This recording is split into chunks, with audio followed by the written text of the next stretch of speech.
ሰላም ውድ ሀገሬ ልጆች እንዴት ናችሁ? ዛሬም እንደተለመደው ከሶሻል ሚዲያ አነጋጋሪና ወቅታዊ የሆኑ ቪዲዮዎችን ይዤላችሁ ቀርቤያለሁ። ለዚህ ቻናል አዲስ ከሆናችሁ ላይክ፣ ሼር፣ ሰብስክራይብ በማድረግ ይህን ጨዋ ፋሚሊ መቀላቀል ትችላላችሁ። ሐሳብ አስተያየቶቻችሁን ኮሜንት ሴክሽን ላይ በጨዋ ደንብ ስጡኝ። ወደ ቪዲዮ እንደምናመሻችሁ። እንደዛ አይነት ቦታ ላይ መናገር አልችልም። በጣም ስሜታዊ ነው የሚያደርገኝ። በደስታ ብናገር ደስ ይለኝ ነበር። ነፃነትን ከዓመት በፊት ነው ለነሱ የምንተዋወቀው።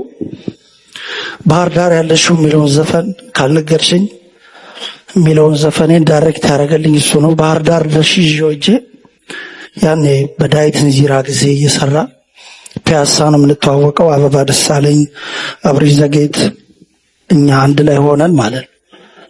ነፃነት በጣም የለፋ ልጅ ነው።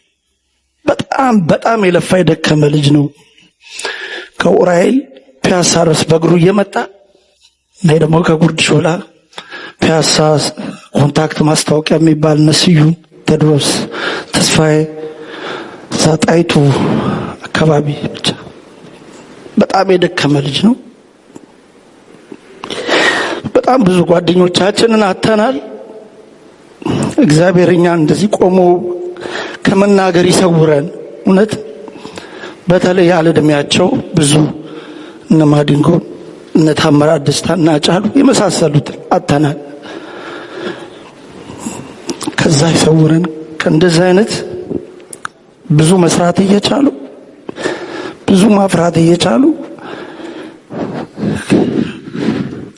በተለይ ለኢንዱስትሪው ለጥበቡ እኛ የምንጠቀመው ማዲንጎን የሚያህል ጀግና ዘፋኝ አገራችን ኖሯት ተተኪም ቢፈራ ታምራትን ነፃነትን የሚያህል ጀግና አርቲስት ኖሮ ብዙ ሰው ቢያፈራልን ነበር።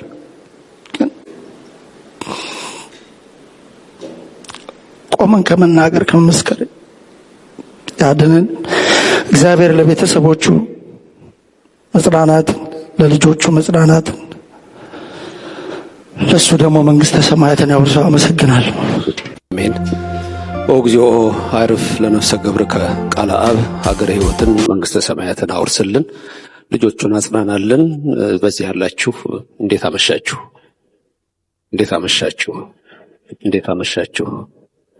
ሰማይን ያለ ምሰሶ ከነግሱ ይዘረጋ፣ ምድርንም በውሃ ላይ ያለ ካስማ ከነልብሱ ያጸና፣ ደመናን ያለ ድምፅ የሚመራው፣ አየርን ሳይታይ የሚያስጉዘው ኃያሉ አምላክ የሰራዊት ጌታ እግዚአብሔር ከዘላለም እስከ ዘላለም ለስም አጠራሩ ክብር ምስጋና ይግባው። የእመቤታችን ምልጃ፣ የመላእክት የቅዱሳን በረከት በነፍሰ ገብሩ ቃለ አብ ነፃነት ላይና እዚህ ባለነው በሁላችን ላይ አድሮ ይኖርልን። አጭር ቃል ለማስተላለፍ ሁለት ሰዎች የእግዚአብሔርን ባህሪ በተለይ ስለ ሞትና አንዳንድ ነገር ጠየቁ። አንዱ ዕዝራ ነው፣ ሁለተኛው ኤርምያስ ነው። ዕዝራ ራስህ ፈጠርከን ፍጠረን ሳንልህ እንደገና ደግሞ ትገለናለህ እያለ የእግዚአብሔርን ባህሪ ለመመርመር ብዙ ነገር ውስጥ ገባ። በሌላም ስፍራ አንቺ ምድር ዛሬ እንረግጥሻለን፣ ነገ አንቺ ከበላያችን ነሽ። አንቺ ምድር ዛሬ ካንቺ የሚወጣውን ውሃ እንጠጣለን፣ ነገ አንቺ ደማችንን ትጠጫለሽ። አንቺ ምድር ዛሬ ባንቺ የሚበቅለውን እንበላለን፣ ነገ አንቺ የኛን ስጋ ትበያለሽ። እየተመራመረ ለምንድን ነው እግዚአብሔር እንዲህ የሚያደርገው? አንዳንድ ጊዜ ይህን ጥያቄ ጠይቃላችሁ። እንዴት ነፃነትን አሁን በዚህ ዕድሜ ለምን ይወስደዋል? ወይም ደግሞ የሚያስደነግጣችሁ ሐዘን ሲቀርብ ለምንድን ነው እንላለን። ይህን ጥያቄ ነው ለዕዝራና ለኤርምያስ እግዚአብሔር መልስ የሰጣቸው። እዝራን መልአኩ ራኤል ተላከለት። እዝራ የእግዚአብሔርን ባህሪ ማወቅ ፈልገሃል አይደለም? መርምረሃል። እንግዲያው አንድ ቀላል ጥያቄ ልጠይቅህና ከዛ የእግዚአብሔርን ባህሪ እንነጋገራለን። ትላንትና ቀኑ ምን ነበር አለው። የትላንትናን ቀን ትላንት ማክሰኞ ነበር ትላንት። እዝራ ማክሰኞን አሁን አምጣና አሳየኝ አለው። ምን አልኩ ራኤል? እኮ ትላንት ማክሰኞን አምጣና አሳየኝ። እንዴት ይቻለኛል? ታዲያችን ቀላል ጥያቄ መመለስ ማትችል አቅመቢስ የእግዚአብሔርን ባህሪ ለማወቅ ትፈልጋለህን አለው። ነፃነትን እኔ የማቀው በግሌ ፍሬሽማን የሚባለውን ፊልም በመጀመሪያ ናኦም ነበረ በዚህ በአሜሪካ ያዞረው። በመቀጠል ግን ሰለሞን ሲያትል እሱ ሲያዞረው እኔ ብቻ ሳልሆን እዚህ ውስጥ ክበበውም አለ። እኔ ክበበውና ምንሸዋ ሆነን በዛ ዝግጅት ሜሪላንድ ላይ ተገናኝተን እንደውም ትልቅ የሰርተፍኬት ሁሉ ምሽት ነበረ። ኬኬ መኩረስ ክበበው እዚሁ አለ እና በጣም ከልብ ያሳዝናል። ነፃነት እንደ ስሙ ነፃ ሰው ነበረ። በእውነት ከልብ ያሳዝናል። ግን በቃ ጓደኞቻችንን በተከታታይ ብዙ ማጣት መጣብንና እኛም እንደነዘዝን። ከዚህ ሁሉ ነገር ይሰውረን፣ መልካም እንሁን፣ ሁላችንም ልቦናችንን ጥሩ ያርገው። እግዚአብሔር ነፍሱን በገነት ያኑርልን። መላው የኢትዮጵያ ሕዝብን፣ አድናቂዎችን፣ ቤተሰቦችን ሁሉ ያጽናናልን። እንሰግናለን። በመጀመሪያ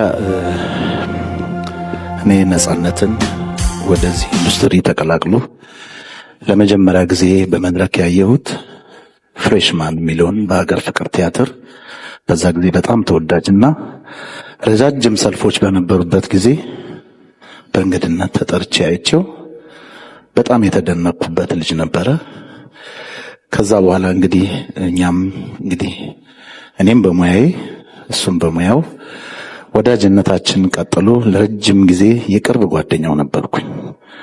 በጣም የሚገርመው ነፃነት ብዙ ሰው የማያውቀው ማህበራዊ ኑሮ በጣም ከፍተኛ፣ በጣም ማደራጀት የሚችል፣ በተለይም በአንድ አጋጣሚ የደረጀ ሰርግ ላይ ኮሚቴ ሆነን አብረን እንሰራ ነበርና በዛ ኮሚቴ ውስጥ ያለነውን ሰዎች በጠቅላላ ወደ ማህበር እንድንቀይረው ተደርጎ በኦርቶዶክስ ሃይማኖታችን እምነት መሰረት ሁል ጊዜ በወር በገባ በ5 ያቦ ዕለት በየወሩ እንሰበሰብ ነበር።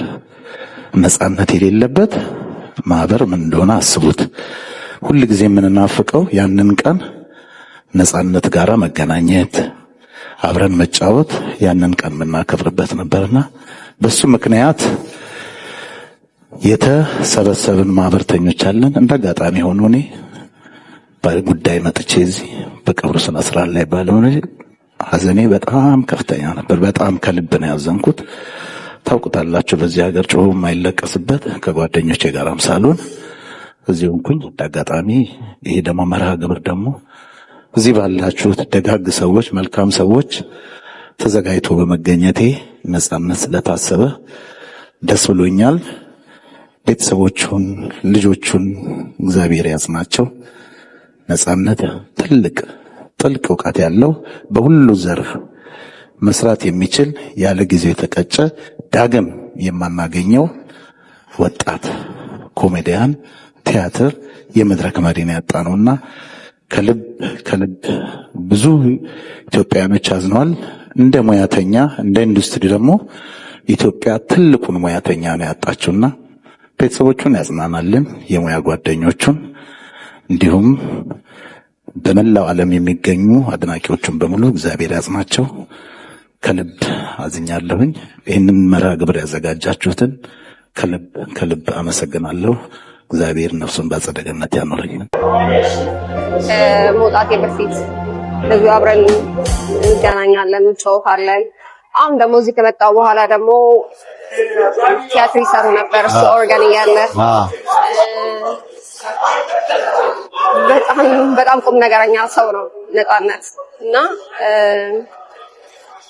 በጣም የማስታውሰው ነገር ምንድነው፣ በቃ ስለ ቤተሰቦቹ አውርቶ አይጠግብም ነበር እና በጣም ቁም ነገር አለው። ብዙ ሰው ይናገራል እንደዛ ሲል ሰምቻለሁ።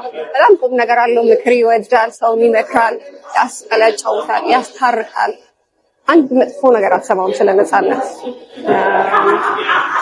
ሀዘኑን መስማት በጣም ከባድ ነገር ነው።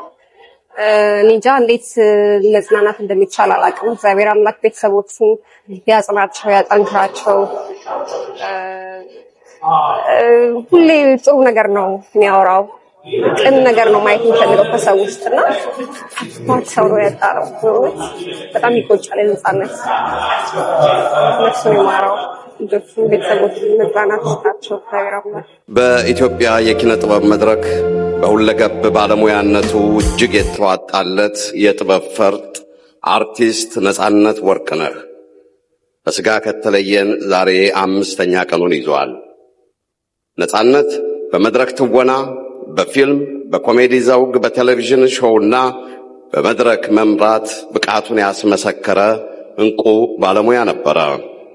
ነፃነት ጥንቅቅ ያለ ባለሙያ ብቻ ሳይሆን በመልካም ሰብዕናው በብዙዎች ዘንድ የተወደደና የተከበረ ሆኖ ነው ሕይወቱ ያለፈው።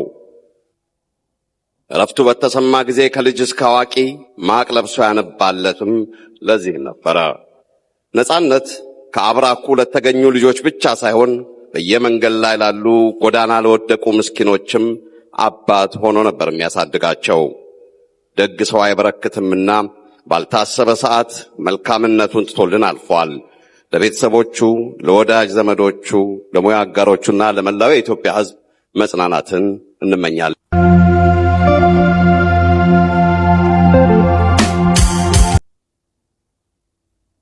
ነፂን እኔ የማውቀው በጣም ረጅም ዓመት ነው። በቃ በትንሹ ከ20 ዓመት በፊት አውቀዋለሁ። ኢትዮጵያን እያለሽ? በጣም በድሮ ነው የማውቀው። መጀመሪያ ያየሁት መድረክ ላይ ነው የዳዊት እንዚራን ቅድም ሲጠቀስ ሰምተሃል። የነ አለልኝን ቲያትር ማለት ነው ሲሰራ ነው ለመጀመሪያ ጊዜ ተገርም ያየሁት። ባይዘው መጨረሻ ላይ ድረስ የምናውቀው ነፂን የዛን ቀን ተዋውቀናል። በጣም ምርጥ ተዋናይ ነበር። ከዛን ጊዜ ጀምሬ ነው የማውቀው። ያው በፊልሞቹ እንደማንኛውም ሰው አውቀዋለሁ። እኔ ግን ያው እዛ እያለሁ አውቀዋለሁ።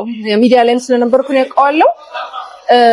ቲያትሮችን እኔ ፍሬሽማንን ምናልባት ካላጋነንኩት 5 ምናምን አይቼዋለሁ። በጣም ነው የምወደው። ነፂ ሁሌም ስትገባ ቲያትሩ ላይ አዲስ ነፂ ነው የምታየው። ይሁን አዲስ ሰው ነው የምታየው እና በጣም ምርጥ ሰው ነበር ነፂ። ከዛ በኋላ ግን አሜሪካ መጥቶ እያለ አጋጣሚ እሱ 3ኛ ልጁን እኔ ደግሞ የመጀመሪያ ልጅ ስንወልድ እኩል ነው የወለድነው እና አስታውሳለሁ ደውሎልኝ እኔ 3-1 እኮ እየመራሁሽ ነው ግን ትደርሻለሽ አለኝ እና እዚህ መጣ። አሜሪካ 2 ነው የመጣውኛ ስቱዲዮ ኢቢኤስ ነበር የምሰራው። መጀመሪያ ወደ ቤተሰቦቹ ልሄድ ሌላ ስቴት ነው የሚኖሩት ልሄድ ሲል እዚህ መጥተው ኢንተርቪው አድርጌው ሄደ። 2 ዓመት አሜሪካ ቆይቶ ደግሞ ወደ ኢትዮጵያ ሊመለስ ሲል በድጋሚ ኢንተርቪው ያደረግ ነው ማለት ነው። ከዛ በተረፈ ግን ነፂ ምን አይነት ሰው ነው?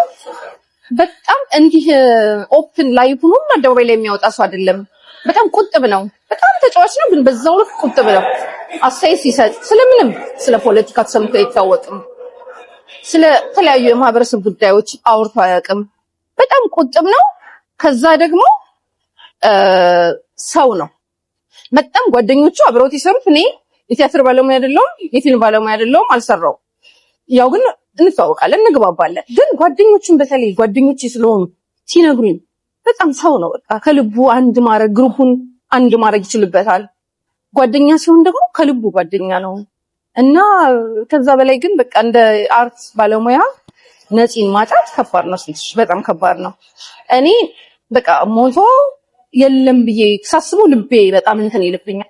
በቃ ብታለቅስ ራሱ አይወጣልህምና ነፂ አሁንም እዚህ የለም ብዬ ሳስበው አሁን ራሱ የሆነ የሚሰማኝ ስሜት አለ። በቃ ካሁን በኋላ የለም ማለት ነው። ነፂን ሚዲያ ላይ እናየውም ለማሰብ ከባድ ነው ስሜት እና ያሳዝናል። ግን ምንም ማድረግ አንችልም። ከኛ አይደለም እግዚአብሔር ላይ እያንዳንዳችን ቀናችንን እንጽፏል። እኛ ደግሞ መቼ እንደሆነ ተራችን አናውቀው። ስለዚህ እግዚአብሔር ነፍሱን ይማረው፣ ከጎኑ ያድርገው። ለልጆቹ በጣም የሚያሳዝን ገና ህጻናት ልጆች አሉት፣ ባለቤቱ አለች፣ ወንድሞች አሉት፣ ጓደኞቹ እግዚአብሔር ያጽናል። ስለ ነፃነት ወርቅነህ ለየት ያለ የራሴ የሆነ አመለካከትና አስተያየት ስላለኝ ነው። በእርግጥ እኔ ይህንን ሀሳብ የሚሰጠው በደንብ አውቀዋለሁ ብዬ ስለማስብ ነው። የአርቱን ዓለም እዚህ የምታዩት ፊልም የራሴ ፊልም ነው። ድርሰቱ የራሴ ነው። ትልቅ ወጪ የወጣበት በጣም ብዙ ዋጋ የተከፈለበት የልጅነቴን ላብ የልጅነቴን አቅም ያሟጠጥኩበት እንደዛውም ደግሞ በጣም ቅስሜ የተሰበረበት በጣም ከዛ ሲስተም ወጥቼ አሁን በሌላ ሙያ ተሰማርቼ ነው የምገኘው እና አውቀዋለሁ የተወሰነውን ፓርት እርግጠኛ ሆኜ ነው መናገር የምችለው። ብዙዎች አርቲስቶች ወይም ዝነኞችን ስናይ ከካሜራ በስተጀርባ እናውቃቸው አንቱ የምንላቸው በጣም የተከበሩ ብለን የምናከብራቸው ብዙዎች ነው ያሉት። ምርጥ ሰዎች መኖራቸው እንዳይዘነጋ እና የሚገርም የወረደ ተግባር ሲሰሩ እናያለን። ውስብስብ የሆነ ስራ ማለት ነው እና እኔም ምንድነው በነፂ አስተያየቴ የሆነ ሰው በክፉ መንፈስ አጥቅቶታል። ብዙዎችን ወጣት አርቲስቶች ታዋቂ የሆኑ የሚታዩ ብዙ ሰው የሚቀበላቸው በማስታወቂያ ስራ ወደ እነሱ ብዙ ገቢ የሚመጣ ከሆነ እርስ በራሳቸው የመጠላለፍ ሲስተም ነው የሚሰሩት። ሁሉን እያልኩ አይደለም። በክፉ መናፍስት ያጠቋቸዋል። ብዙዎችን ማየት ትችላላችሁ። ድንገት ነው የጤና ለውጥ የሚያጋጥማቸው። ድንገት ነው የአእምሮ መታወክ የሚያጋጥማቸው። ከዛ ወደ ጸበል ቦታ እንኳን ሄደው በየሃይማኖታቸው ጸሎት አድርገው ወይም በጸበል እንዳይድኑ ማህበረሰቡ ደግሞ አለ ከስር ፎቶ እያነሳ የሚያሳቅቅ ቪዲዮ እያነሳ የሚያሳቅቅ በእነሱ ህመም በእነሱ ድካም ታዋቂ ለመሆን የሚሞክር ብዙ አለ። ያን ፍራቻ ባባንም ብትሉት ከቤት ሳይወጣ ጸበል ቦታ ሲሄድ እንደዚህ አይነት ነገር ሲገጥመው እርግፍ አድርጎ ተውቅ ሰይጣን መስመሩን ስለሚያዘጋጅ ማለት ነው። መጀመሪያ በዛ መንገድ የያዘው ክፉ መናፍስት ወይም በክፉ መናፍስት እንዲወድቅ እንዲጠቃ ያደረገው ሰው ቀድሞ የሚያዘጋጀው ከነዚህ ነገር ጋር ነው። እንዳይጠቀሙ ነፃ እንዳይሆኑ ራሳቸውን ነፃ አድርገው ጤነኛ እንዳይሆኑ በጣም ነው የሚጥሩት። ሲያደርጉም በዛ ልክ ነው የሚያደርጉት። ለማንኛውም ማይ ፋሚሊ ለዛሬ ያስኩላችሁ ቪዲዮ ይሄንን ይመስል ነበረ። ሌላ ጊዜ በተሻለ ቪዲዮ እስከምንገናኝ ድረስ ማጣት አያገኛችሁ፣ ማግኘት አይለፋችሁ። ሰላም ሁኑልኝ።